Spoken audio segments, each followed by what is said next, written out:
Happy birthday nang. May the good Lord bless you and keep you always and forever.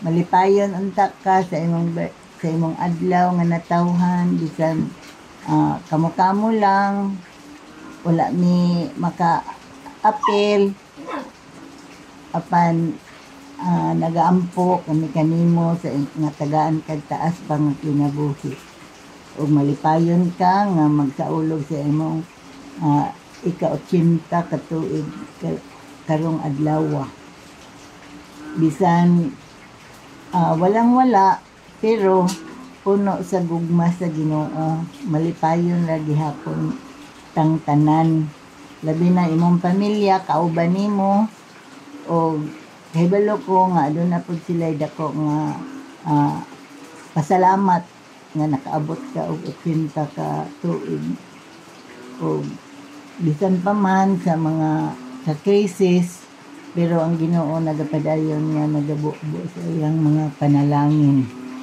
sa matag usa kanato. Akong giampo lang nga tagan ka pa o taas pa nga kinabuhi o daghan pa ang mga mahitabo nga mga maayo sa imong kinabuhi. O mao lang na o manghinaot mi nga malipayon mo nga mag-celebrate sa imong birthday karong adlaw. May the good Lord bless you and keep you always and forever. Happy birthday nang.